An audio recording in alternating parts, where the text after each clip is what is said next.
assunto. Agora o grande debate para você aqui no Expresso CNN. O nosso objetivo é apresentar temas relevantes com visões diferentes sobre o mesmo assunto, para que você construa, então, a sua opinião. O Senado vota, então, na semana que vem, o projeto de lei para combater as fake news. Empresas, organizações e entidades ligadas aos direitos civis reclamam que algumas medidas restringem a liberdade de expressão. Em um dos pontos da proposta, por exemplo, há a exigência de apresentação de documento e número de celular para cadastro em redes sociais. Em outro, exige que aplicativos como WhatsApp guardem os registros de mensagens em massa. O tema de hoje é: o projeto das fake news protege o cidadão ou é um abuso? Os nossos debatedores são Augusto de Arruda Botelho, advogado especialista em direito penal. Boa noite, Augusto. Boa noite, Mona Lisa. Boa noite, Caio. E Caio Coppola, bacharel em direito e comentarista político. Boa noite, Caio. Boa noite, Mona Lisa. Boa noite, doutor Augusto. Boa noite, espectador da CNN. Vamos então para as suas considerações iniciais. Caio, por favor. Pois bem. Bom, o nome oficial e o nome pomposo, desse PL 2630 é Lei Brasileira de Liberdade, Responsabilidade e Transparência Digital na Internet. Olha só. Mas o projeto de lei ficou estigmatizado com o PL das fake news. A questão do debate de hoje é muito pertinente. Esse tipo de lei protege o cidadão ou viola a sua liberdade de expressão. Se eu fosse parlamentar, eu não pensaria duas vezes antes de votar contra essa legislação, afinal ela tem vícios insanáveis. Então, restrições inconstitucionais à comunicação livre entre cidadãos, hiperregulamentação de plataformas digitais, então as redes sociais, o aplicativo de mensagem, quebra de sigilo em contratos de natureza publicitária e aquele velho reforço da ingerência estatal em meios de comunicação privados. Por aí vai. Mas antes de esmiuçar o que o projeto tem de pior, e aqui na busca por uma crítica um pouco mais ponderada e equilibrada, eu queria destacar um ponto desse projeto que suscita uma discussão válida e talvez até necessária. Hoje, em entrevista à Rádio Jovem Pan, querida Rádio Jovem Pan, o senador, que é autor da proposta, ele afirmou o seguinte, abre aspas, o projeto foca em ferramentas que são utilizadas por criminosos, contas falsas e redes de distribuição automatizadas e não identificadas. E aí, em um outro momento, ele complementou, você não tem nenhum tipo de risco de análise ou de derrubada de conteúdo, então a liberdade de expressão está preservada. Portanto, o senador defende que o principal escopo do seu projeto é o que consta aí do inciso 3 do artigo 3º do PL, que diz o seguinte, a lei tem como objetivo desencorajar o uso de contas inautênticas, esse nome é bem importante, contas inautênticas, para disseminar desinformação nas aplicações de internet. E quando você vai para o artigo 4 dessa lei, você encontra aí uma série de definições importantes. Eu vou ler algumas delas para contextualizar aqui esse PL. O que é conta inautêntica?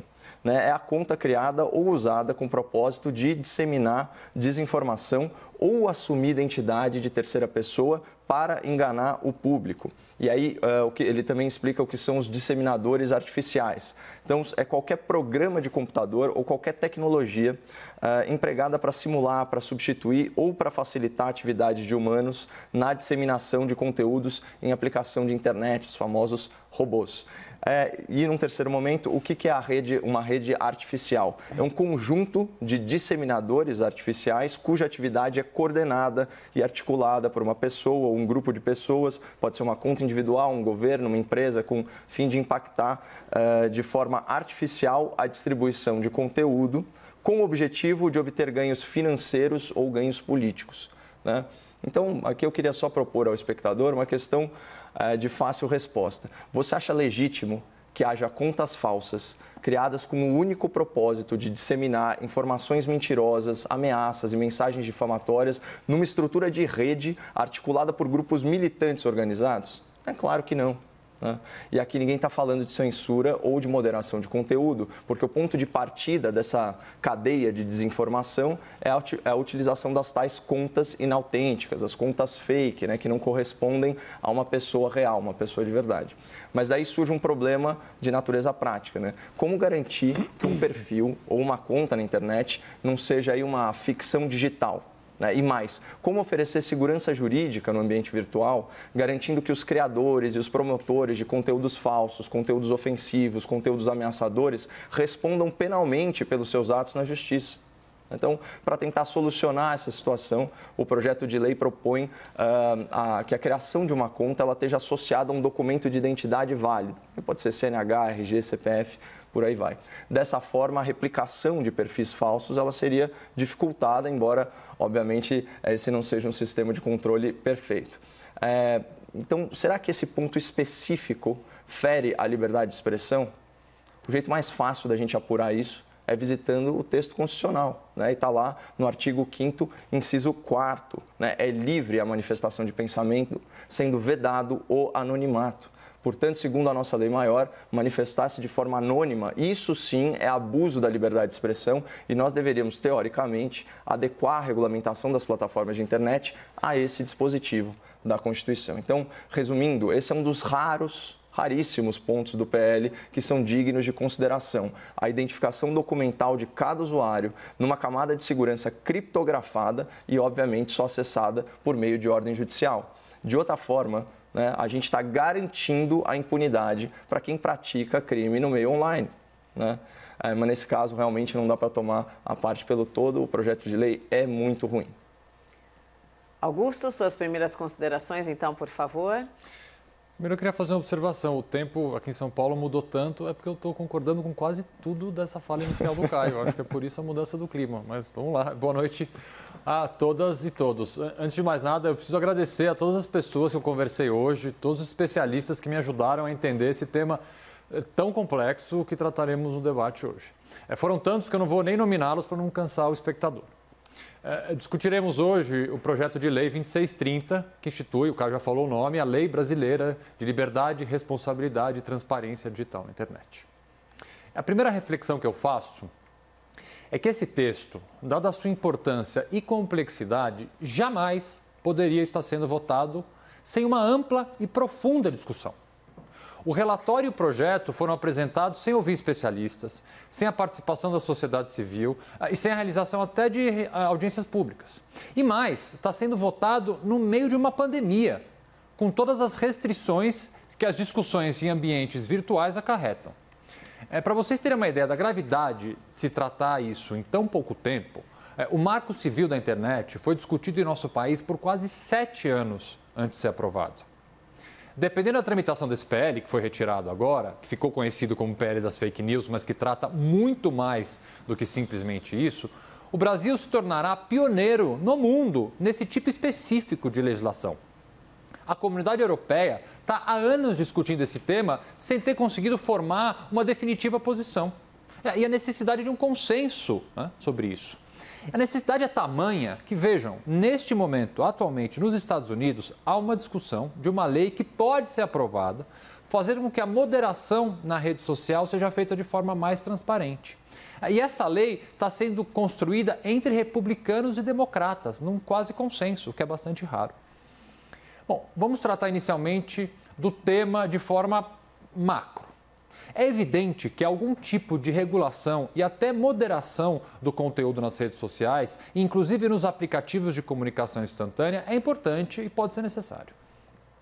É essencial abordar, discutir e tratar da disseminação de desinformação de maneira a coibir quem utiliza as redes sociais e os serviços de mensagem de forma organizada e em massa para violar direitos e até prejudicar regimes democráticos. É inadmissível, por exemplo, que se use o dinheiro para, de alguma forma, e geralmente de forma artificial, induzir e criar o debate público. A criação e a propagação de hashtags, por exemplo, dá a falsa impressão de que um grande número de pessoas está falando sobre determinado assunto, quando, na verdade, muitas vezes não são sequer pessoas, são robôs.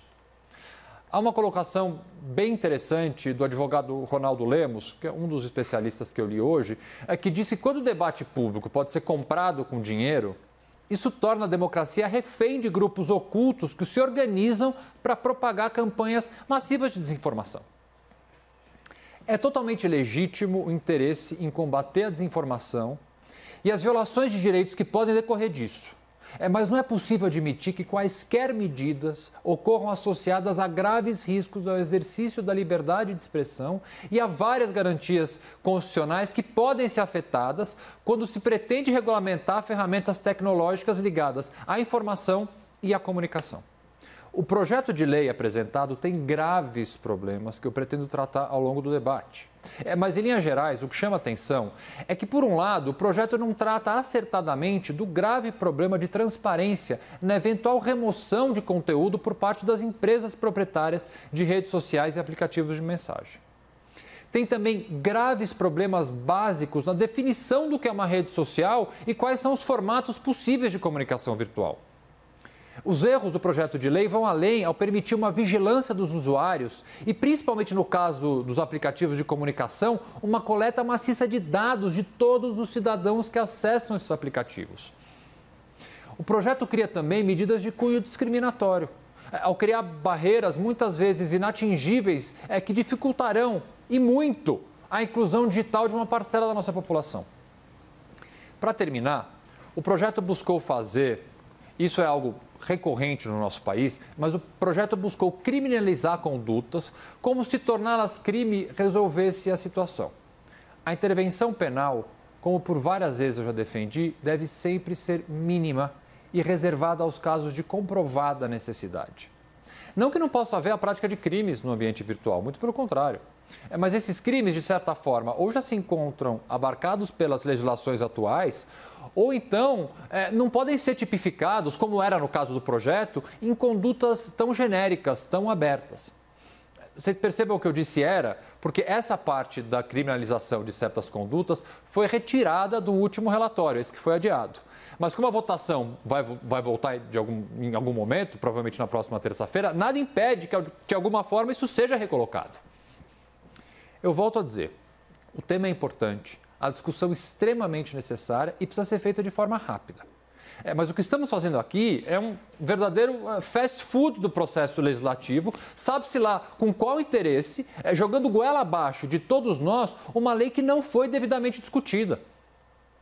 A aprovação desse projeto da forma como ele hoje está posto seria um enorme e gravíssimo retrocesso. Vamos então para o debate. Augusto e Caio, por favor. Só complementando aí as informações que o doutor trouxe, né? O autor do projeto, né, o senador Alessandro Vieira, ele justificou a urgência, né, a suposta urgência da votação com uma lacrada, né? Ele falou, durante a pandemia, a desinformação nas redes mata. Como se... Ele falou isso, né? Ele falou.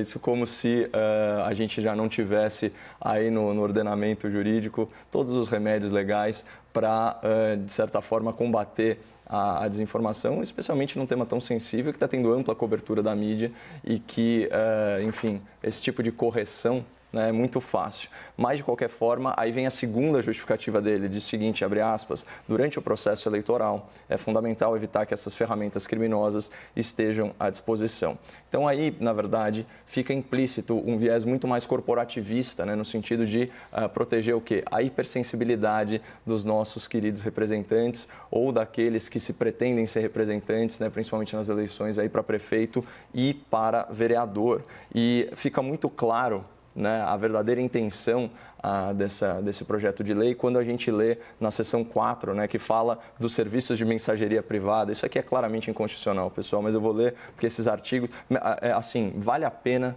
trazer isso para o espectador em detalhe para a gente ver a falta de qualidade, né, no processo legislativo brasileiro. Artigo 13. Os provedores de aplicação que prestarem serviços de mensageria, aqui a gente está falando o quê? Telegram, WhatsApp, essas coisas, desenvolverão políticas de uso que limitem o número de encaminhamentos de uma mesma mensagem a, no máximo, 5 usuários ou grupos, bem como o número máximo de membros de cada grupo de usuários para 256 membros. É engraçado porque você está incorporando no texto legal, né, uma medida completamente arbitrária determinada por uma corporação privada multinacional. Mas tudo bem, tirando essa parte, se a gente pensar em termos de liberdade de expressão, né, quem é o Estado brasileiro para determinar para quantas pessoas eu passo uma mensagem ou não? Se isso não é uma restrição à liberdade de expressão, o que é? Né? Ou seja, eles querem que só o establishment, que só o estamento burocrático, que só as grandes elites, né, da imprensa, da mídia, consigam se comunicar. A comunicação moderna, a comunicação contemporânea do século XXI, ela é uma via de mão dupla. Né? O consumidor de informação ele também é produtor de informação. O consumidor da opinião política também é produtor de opinião política. E ainda bem que funciona dessa forma. Né? De certa forma, isso é um freio contrapeso do regime democrático na questão de análise e formação de opinião pública. Né? Isso daí é muito válido. E olha o que diz o parágrafo 1º, já que a gente falou aí das eleições, esse daqui é pior ainda, doutor. Olha, em período de propaganda eleitoral, tá? Estabelecido pela lei tal, e durante situações de emergência ou de calamidade pública, como é o caso, o número de encaminhamentos de uma mesma mensagem fica limitado a, no máximo, uma pessoa, ou um usuário ou um grupo. Ou seja, você tem que escolher a dedo para quem que você quer replicar esse conteúdo. Né? Se você estiver avisando aí sobre uma emergência, uma situação de risco, você vai ter que saber muito bem quem é a pessoa que você mais gosta. Né? Fico imaginando uma mãe aí que tem 5 filhos, né, doutor? Tem que escolher o preferido. Tem que escolher o filho preferido, né? Vai ser a prova de que não gostam de todos igual. Pode amar todo mundo igual, mas sempre tem aquele filho preferido. Então, assim, isso é um absurdo, isso é tão grande. Né? Assim, esse senador da República, a gente está falando de um delegado de carreira, que inclusive era professor, né? Professor na cadeira de repressão a crimes cibernéticos.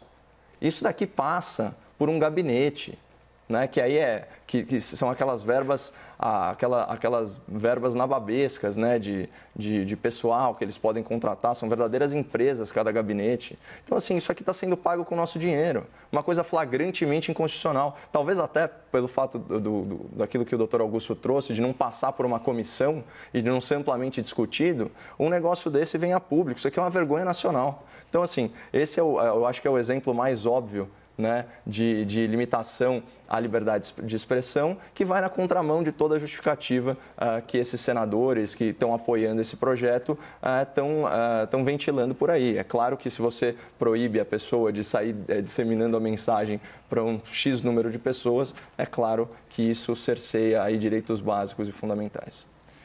Bom, só para não perder o gostinho, eu vou discordar de você, especificamente num ponto que você defendeu do projeto, que eu acho um dos mais graves. Não é o mais grave eu vou tratar também, mas um dos pontos que eu acho bastante graves, que é essa questão do cadastro. Eu entendo a preocupação é evidente, de se evitar contas falsas. Mas você exigir da população que apresente um documento, seja RG, CPF e um número de celular habilitado para poder se cadastrar numa rede social, você acaba fazendo uma coisa absolutamente discriminatória, porque cria uma barreira à inclusão digital que é tão necessária no nosso país. Segundo o IBGE, 1 em cada 5 brasileiros não possui aparelho celular. Ou seja, como além do documento você tem que ter uma linha habilitada de celular. Vejam bem, é isso que vocês entenderam. Se eu quiser fazer uma conta no Facebook, eu preciso ter um número de celular. Se eu não tiver um número de celular, eu não consigo fazer essa conta. Então eu estou, de certa forma, limitando uma boa parcela da população, 1 em cada 5 brasileiros, de ter uma rede social. Não há qualquer justificativa, mesmo sob a justificativa que eu até compreendo, de você poder não ter uma conta falsa, mas outras medidas, e aí eu acho que a discussão com especialistas que não foram consultados. Eu conversei hoje com vários especialistas do tema, inclusive fora do Brasil, e que também conhecem a discussão aqui, e diz que ninguém foi consultado. Provavelmente, eu não sei qual é, mas deve ter uma medida menos drástica do que exigir o documento e uma conta de celular para você poder evitar a existência dessas contas falsas. Mais do que isso, além de ser discriminatória, Caio, eu acho que ela pode ser ineficaz, porque a gente sabe que uma grande parte das fraudes ocorridas no meio digital, elas são feitas justamente com documentos falsos, com CPFs falsos. Infelizmente, eu não vou aqui querer ensinar o espectador a cometer uma fraude, mas você consegue achar CPFs falsos em vários lugares. Então, sim, um documento e um número e uma linha de celular, ela pode ser, de certa forma, fraudada. E aqui, um dos especialistas que eu conversei, que é um advogado, Caio Machado, ele falou uma frase que eu achei interessante. Ele falou: a internet e as redes sociais, para muitas pessoas, ela é uma fonte de pesquisa meramente. Você acha certo pedir CPF na hora que você entra numa livraria, por exemplo? Eu sei que a comparação pode parecer curiosa, mas é verdade. Você obrigar uma pessoa a ter um documento e uma linha de celular para ter uma rede social limita e muito pessoas que só entram numa rede social, por exemplo, fazer pesquisas, sei lá, para a sua profissão, para a escola, para o seu dia a dia. Agora, o ponto que mais me preocupa deste projeto, e esse me chamou muita atenção porque viola uma série de direitos e garantias fundamentais, é o artigo 10º, que eu vou ler rapidamente. Os serviços de mensageria privada, aprendi uma palavra nova hoje, mensageria privada, são aplicativos de trocar mensagens, devem guardar os registros dos envios de mensagens vinculadas em encaminhamentos em massa, sendo que a definição de encaminhamento em massa é extremamente precária, porque até 5 recados, você manda um recado para 5 pessoas num prazo de 15 dias, isso é considerado pelo projeto de lei um encaminhamento em massa, ou seja, se você mandou em 3, 4 grupos de WhatsApp uma mensagem, você já pode ser considerado um encaminhador de mensagens em massa. E aí, todas as suas conversas de WhatsApp, por exemplo, elas ficarão registradas, porque esse artigo 10º prevê que as plataformas que ofereçam o serviço de conversas instantâneas têm que, pelo prazo de 3 meses, resguardadas a privacidade do conteúdo de mensagem. Aí ele fala aqui, explica o que é o encaminhamento em massa. Mas o fato é que essas conversas ficarão registradas. Obviamente, elas só podem ser acessadas mediante uma decisão judicial, mas o fato é que esse registro vai estar lá. E plataformas digitais são suscetíveis à invasão criminosa de hackers, por exemplo. Quantos vazamentos de grandes corporações a gente não percebe e não vê dia após dia acontecendo no mundo inteiro, não apenas no Brasil. Pelo contrário, na verdade, no exterior isso é mais comum. Então, imaginar que todas as nossas conversas num aplicativo vão ter que ficar, porque elas têm que ficar previamente armazenadas, para caso a justiça determine a divulgação ou o compartilhamento com um processo judicial que seja dessas conversas, elas precisam estar armazenadas. Então, todas as nossas conversas aqui, espectadores, vão estar lá num backup à disposição no momento em que a justiça resolver, por alguma razão, quebrar esse sigilo. Mas o fato é que elas estarão lá. E isso é uma grave violação, porque pressupõe que todos nós, em algum momento, poderemos cometer algum tipo de crime ou de irregularidade prevista nessa lei. Portanto, este ponto específico desse artigo 10º é gravíssimo. O diretor de políticas públicas do WhatsApp, Pablo Belo, deu uma entrevista hoje e fez uma comparação que eu achei muito interessante. É como se pusessem uma tornozeleira eletrônica em todos os usuários de WhatsApp no Brasil. É isso que, de certa forma, esse artigo 10º prevê. E mais, qual é o controle que se faz dessa informação que vai ficar armazenada ali? A gente tem como garantir que esse controle vai ser bem feito? Não tem. Por isso é extremamente preocupante. Eu vou falar a única coisa, rapidamente, que eu achei positiva do projeto. Além, obviamente, vamos lá, tratar do tema. As fake news precisam ser combatidas. É óbvio que a gente precisa achar uma solução para isso, mas essa solução não está no projeto.